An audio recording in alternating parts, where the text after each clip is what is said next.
If you sucked in school, there is no hope for you. Just give up. Okay?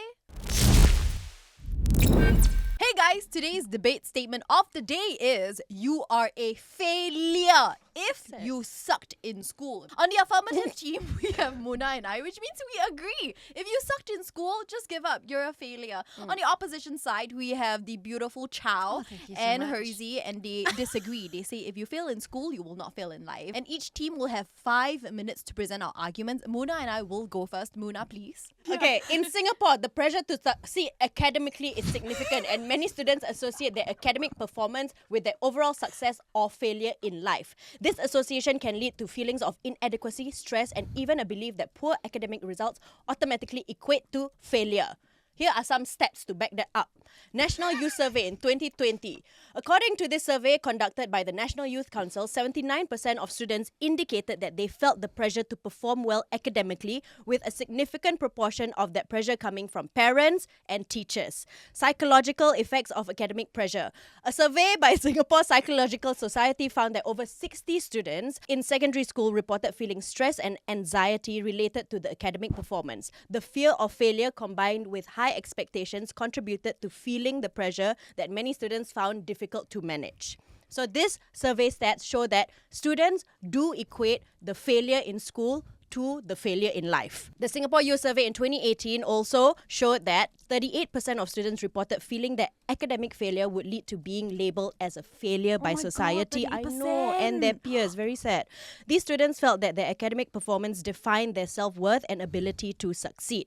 A 2017 survey by Singapore Psychological Society revealed that 49% of secondary school students felt overwhelmed by academic demands, and 40% of these students believed that poor academic performance would determine their ability to succeed in life, including in their career prospects and personal happiness. Oh my god, okay, in this argument, we are defining a failure in school as someone who has consistently bad grades, and number 2, someone who has consistently horrible behavior in school. Now, first, let's talk about how important grades are. SingPass app. Now, that is your trusted digital identity for all secure transaction needs. You guys know that if you use SingPass, it stores your digital identity, correct? But did you know it also contains your PSLE, O-level, A-level scores? Evidently, it is a fundamental mark of our identity. So if you do well in school, it marks you for life on this app. Now, the consequences of good grades versus bad grades. If you do well, you get into top universities with your preferred course, better benefits, education, access to opportunities from the get-go. If you don't do well, it will be a struggle to do any of these. When you look for a job, employees ask immediately for a resume, which includes your educational background. A lot of cases where employees only hire from local universities, reported by Today Online, where private uni grad Esther said one prospective employer told her that to her freaking face.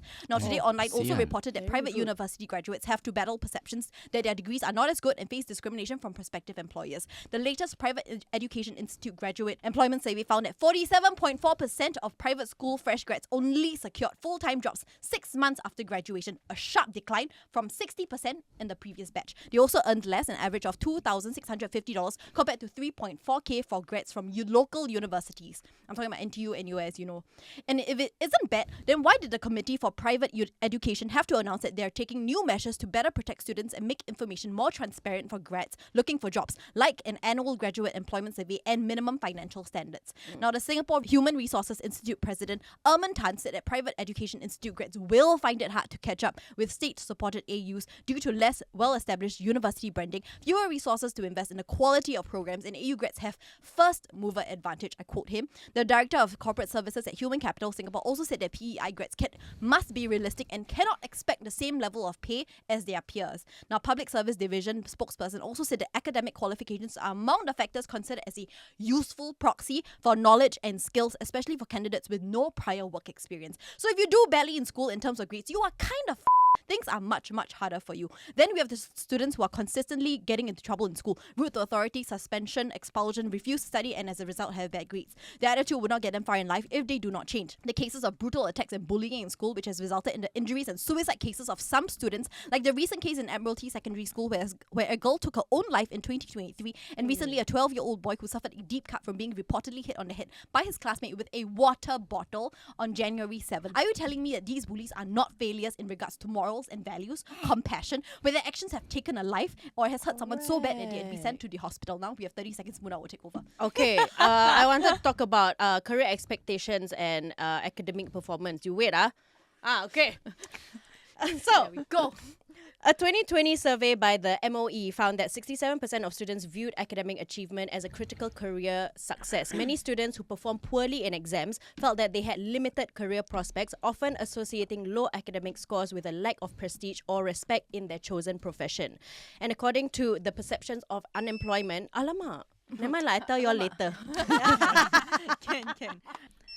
When it comes to the discussion of school, we're really addressing what exactly school is like in Singapore, and we're talking about grades. So there's always some sort, like you mentioned grades earlier, so I agree with that. And it always comes back to some sort of exams in school. And that's what we're looking at as identifiers for what you believe is success, okay? So think about your typical exams like your PSLE, O-level, A-level, etc. And we also want to discuss about, well, the very first point, that academic achievement is one of the many pathways to success, which also means that there are many more. And I feel like if we really look at our Ministry of Education, they identify this as well. They recognize that academic grades are not the only markers of success. And you can really see this in the different vocational institutions that they've come up with. So approximately 40% of secondary school graduates, which is almost half, pursue vocational education through institutes like ITE or polytechnics after your O-level exams or your N-levels, after secondary school, basically that. And with the building of these infrastructure, I feel like MOE was really highlighting that diverse educational pathways is something that is very important. It caters to different talents and interests. The infrastructure building is a result of how there are different markers of success. So I think it's very clear if our ministry is already doing something like that.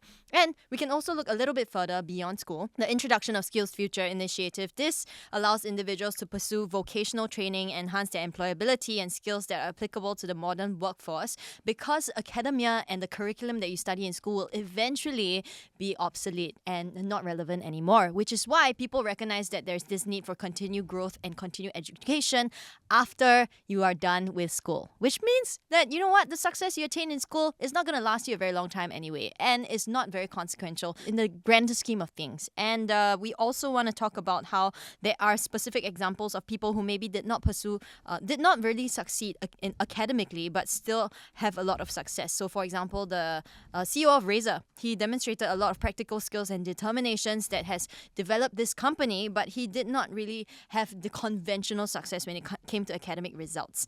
And when it also comes down to the types of skills that you develop as a person, we also believe that emotional intelligence and soft skills are things that you actually don't learn in school. So your academic grades will not reflect your emotional intelligence and soft skills. And according to a 2016 report by TalentSmart, individuals with high EQ excel in their jobs because they can manage their emotions and relate to others a lot more effectively. So companies are actually increasingly valuing soft skills. For example, a LinkedIn survey showed that 57% of leaders consider soft skills more critical than hard skills when making hiring decisions. Soft skills are things that you don't actually learn in your academic rigor and your curriculum, which you are highlighting very prominently in your discussion. And why not we look a little bit closer to home? Big banks like DBS, they have hiring practices that integrate emotional intelligence into its leadership development and hiring practices. So they focus on candidates who exhibit strong interpersonal skills and emotional maturity. We also want to talk about the changing economic landscape and the growth of AI, because with these changes being ever more quick all the time, it's going to just really change the way people view success. It's going to change the demands for academic. I'll just speak second round. It's okay. Okay, that's teamwork right there. Cut it out. Strategy. Yes, and in the LinkedIn 2023 workforce reports, it indicated that top skills in demand included data analysis, digital marketing, and coding, which actually are not taught in school. They are in fact short courses and hands-on experiences that you can learn after school. Anything to add, Hazi? 1 minute. Yeah, a minute to wrap it up nicely. Go. Thank you, Chow, my honourable judges, all the class. my cherished audience members, my opponent I respect, and Muna Bagare. Now, when I first got the motion from production, it reads, "You are a failure if you sucked in school." First of all, on a personal note, I have known many people who have sucked in school, but I will never call them failure, just room for improvement. But what I believe the producers meant for this motion is people are failures if they suck at school, but it's okay. I will never judge you guys and call your failures as well. We reject this efficiency of school systems and the ability to measure success because while GPAs and grades can determine a good student from a poor performing student, we move to point number 1. Not every successful vocation in the future requires academia. For example, if Titus Lowe wants to put himself out there as the most successful OnlyFans creator, no amount of distinctions or A's can quantify his success as an OnlyFans creator. In fact, not I want to say, but maybe he is deemed more successful as an OnlyFans creator if he did suck at school. And this is just the OnlyFans creator industry. Other jobs that don't require good grades include loan sharks and vape dealing. What? That's my wrap up. I have a lot more which I will update y'all after Correct. this break. Yes, suspense. Anybody starts, right? We got 3 seconds. Sucking in school does not make it a failure because the school's curriculum overcomplicates a student's grading system like it did us millennials. In a curriculum where it's not enough to be good at what you're good at, but be good at a combination of subjects that may have nothing to do with what your future ambitions are. Imagine a future artist doing well in art but failed her essential subjects as English. Her L1 R5 O-level score would have announced her a failure. The student is now limited in her tertiary education options just from the scoring system alone. But was she a successful artist? Yes. Did her grammar cannot make it? Also yes. The bell curve conspiracy. The strategy that schools use to margin out the best of the best is now no longer enough to do well academically. Your measure of success is pit against your peers just for the sake of bookkeeping quota which schools are expected to do. As those students are mass-produced goods that we must quality check for the tiniest defect. So now instead of having 10 equally excellent students by their own merit, institutes must now scheme by sheer margins which students make it to the top 10 percentile. Essentially announcing to the other students who did just as well that they are failures in comparison. Now, the lack of emphasis for arts and sports excellence, the majority of Singaporean students study a set of somewhat standard curriculum in preparation of the universal Cambridge O-levels that we will take at the end of secondary school. Oftentimes, the subject in this curriculum do not favour someone who are more sports and artistically inclined. And while many can argue that there are art schools and sports schools for these kids to supplement their interest and passion, the fact of the matter is to be in an art school or sports school is truly favour the affluent and privileged. The fees are exorbitant and not many low-income families have access or means to put their kids through this specialised school. Oftentimes, these kids sit through heavily subsidized government school because it's what they can afford, putting aside what they're truly excellent in and successful in. Just look at all our Singapore idols, all government school, none from SOTA. A study of comparison is flawed when there are co-founding variables, two things that when compared do not make it a fair objection deduction. And this variable in question are the different streams of school that exist within one country alone. We take sports school, art school, autonomous government schools and madrasas. They each have their own unique approach to curriculum which provides a different set of experience for these students. Is sucking in public school truly the same experience as sucking in a madrasa? Imagine a student from madrasa juggling 13 subjects and she scores B for accounting, while another government school student only has 5 subjects to study for and she scores A for accounting. These two variables were subjected to different experiences, perhaps in a timeline where the madrasa student was not overwhelmed with more examination subjects. She too could have devoted time for a better performance in her accounting exam. Imagine other unconsidered variables like teachers and school learning resources. So I ask you, can we truly measure success from academia alone? Same exam paper, different experiences, it is only fair that it begets different results, not a fair indicator or measure of success and failures. We, the opposition, implore our opponents that school should not be a marker of be all and end all. After all, where can society progress if you tell a child that once he has failed in school, he's now a proper failure? You know what we call people who tell kids that? We call them bastard. All right, and Chow mentioned that school also focuses on non-academic areas. I have a counterpoint. Now, EduSave awards and scholarships that are offered in schools, there are currently 4 academic awards and 2 non-academic awards. So already a difference here. Now, the 2 non-academic awards, EduSave Award for Achievement, Good Leadership and Services, and number 2, EduSave Character Award. I also want to point out that for the education awards that are for the Eagles Award, it is actually the highest grant that they're giving out compared to the other. But do you know the criteria for you to get this is that you must also pass school exams. If you don't pass, you don't get it at all. So But grades are very important. Passing is not excelling. Passing is not considered. Yeah, if you suck in school, you fail lah. You That's bastard. the distinction, Right. right? You don't have to excel, you just have to pass. Yes, and the criteria for the second award, EduSave, is that you must be responsible in submitting quality work on time, which also goes against our second point. Now, these awards that honor non-academic aspects have academic performance as a criteria. Our education system honors an outstanding student in various ways, yes, but all these markers include academic performance. It doesn't matter how good you are at all these other things. Fundamentally, your grades define whether or not you qualify for awards that honor non-academic aspects. Okay, you go there. Yeah, I think okay, that- on top top of that, just to Okay, rebut okay. your point about the MOE, that one, the fact that MOE has to come up with all these schemes to show that shows that there is an alarming need to change the mindset that if you don't do well in school, you are a failure. But the thing is, the mindset has stuck through and through. At an inter-university survey released in June, they found that Singapore undergraduates feel that there is a deep-seated and unhealthy obsession with grades, and that they have to perform well to get their foot through the door in job application. Perhaps some So- people may have that mindset, right? But that doesn't make it reality. But what MOM has studied shows that in Singapore, individuals with lower education levels, such as those who drop out after secondary school or perform poorly in the O levels, tend to have higher unemployment rate. In 2023, the unemployment rate for workers without post-secondary education was 4.2%, while those with university degree had an unemployment rate of only 1.8%.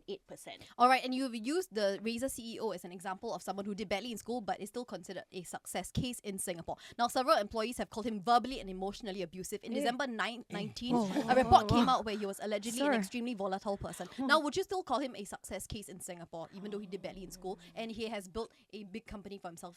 I think it depends on your definition of He has success. bad character and morals. If it as a comes down person. to it's success in terms of building a business, then yes, he is definitely Because still we a did success. define it at the start, where you suck in school as one, bad grades and consistently bad behavior, and how it many shows that he has examples carried of this bad students who behavior do into graduate have workplace.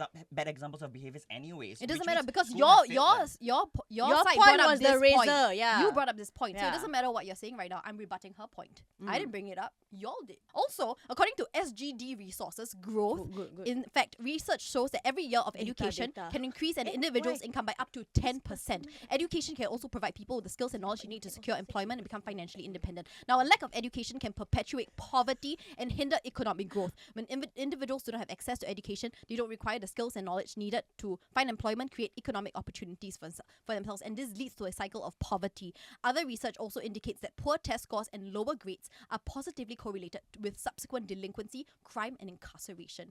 I think when you come down to talking about the defining their own self-worth with their grades or their personal happiness, I feel like it is natural for students to, upon receiving their results, if they didn't perform as well as they expected, they're going to definitely experience a form of mood dropping, right? They're going to be sad for a while. But I guess my question comes down to how long does this mood actually last for, and how long are they actually going to be upset for? I feel like in the grand scheme of things, eventually there's going to be enough time that passes and more things that happen in their lives such that academic results and the success they had in school will no longer play such an important part of their life anymore. I think to simply illustrate it, is your PSLE results something that you mentioned for your Sing Pass right now, something that you look at as a marker of who you are and your identity, and when it comes to exactly that. So we might not see it Sing as so, Pass- but the government is saying that. okay, I don't think putting it in your Sing Pass is them saying that is super important. I think it is just keeping a record because they like to keep records of everything. I jog us back in classic debate form to go back to the motion, which is you are a failure if you sucked at school, not society, not government. You and your perception of self. Yeah? So let us remind the judges Okay. when scoring points Okay, that then they have failed in then addressing judges. motion. On that note, according to this news report,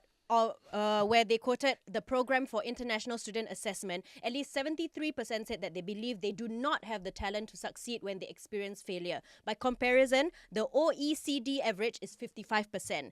It also shows that in the study that 78% of these students believe that their future plans will not push through if they fail. So this brings Singapore beyond the OECD average, which is around 54%. Again, the marker is still not based on the self-perception. The marker is still based But on this society, is based government, studies. the study How of do the you student. yourself value yourself as a failure? I if you agree. answer So the this motion? survey surveyed the students and how they feel they perceive failure or success in Okay. life if they failed in school. I think I'm going to toss up another little survey that has been done by Gallup. So in 2021, they did a global emotions report that tries to understand how individuals associate their life satisfaction. So they actually found that people focus more on personal fulfillment rather than professional accomplishments, which is something that academic rigor is something that contributes towards. So they look very much more towards being present, their families and their relationships with people rather than the scores that they had in school. Finish. yeah. Our time. Yeah. I just found one good point. yeah. Currently, the scores, Ellie and Muna are in the lead by 1 point. Fix, 1 yeah. point, 1 You're point. headed already. Beyonce. This is rigged. This is For rigged. this coming round, you guys will be on the same Oh my points. God, they're all However, bastards. it will be a 1-0 Okay, You guys will Can. sing camps, ah. you won't let me lose, I right? believe in you. Of course I will. All right, the problem with the proposition so far is addressing the you of the motion right now, okay? They assume that failures and successes are only determined to people who are able to go to school. But what are we talking about for kids who do not get to go to school? Addressing special needs kids, for example. Do they then not qualify for success or failures at all? This deeming of failure and no other means of success. And then I also want to bring over to the point of changing economic landscapes through AI. Singapore's economy is transitioning towards technology and innovation-driven industries. The shift demands skills that may not be acquired through a traditional academic route. The evidence is the LinkedIn 2023 Workforce Report indicate that top skills in demand include data analysis, digital marketing, and coding, often taught through short course of hands-on experience rather than lengthy academic progress.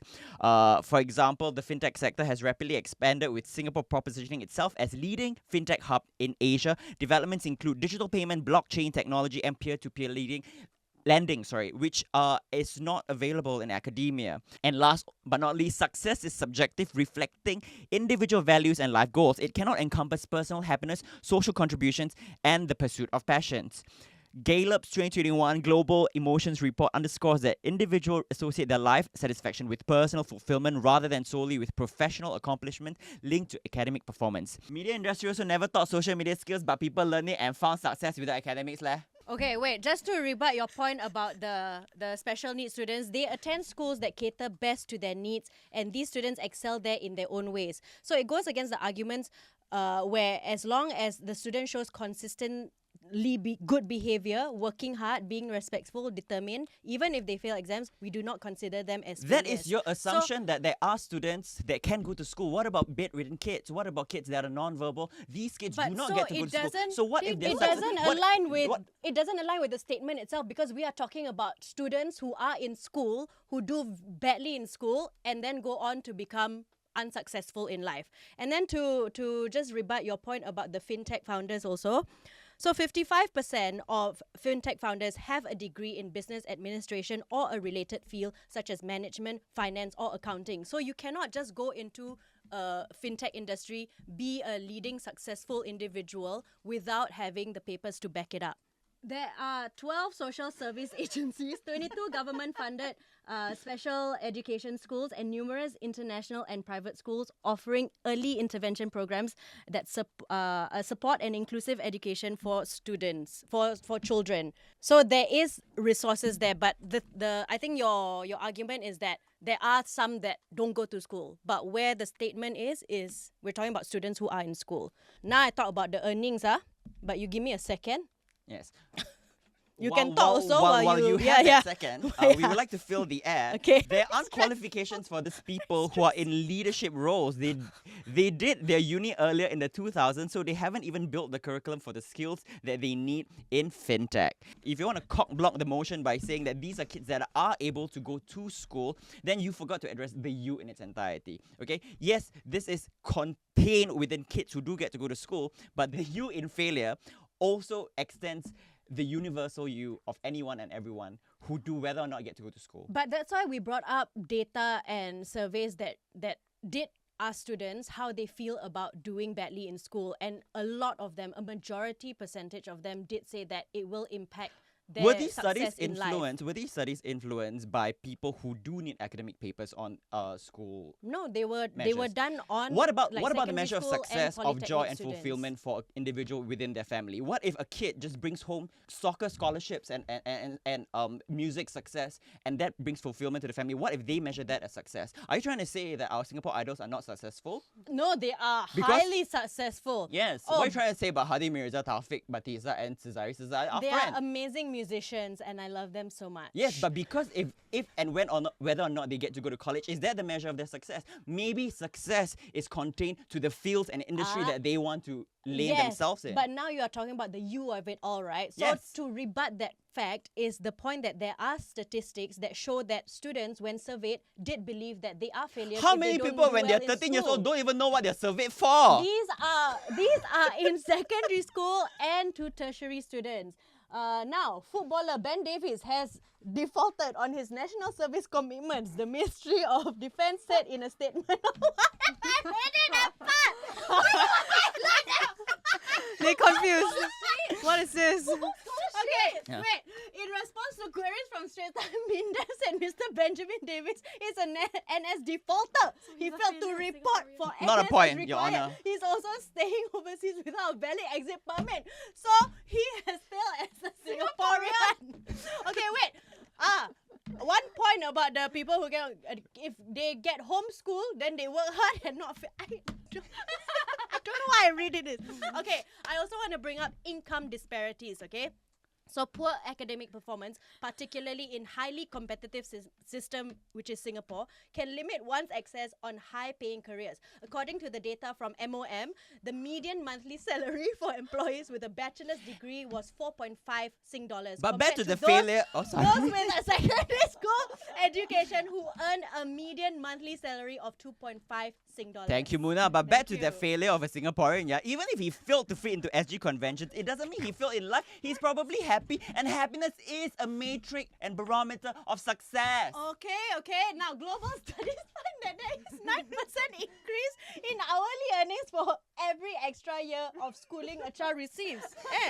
And money isn't everything. Even 2.5k a month can be happy. What?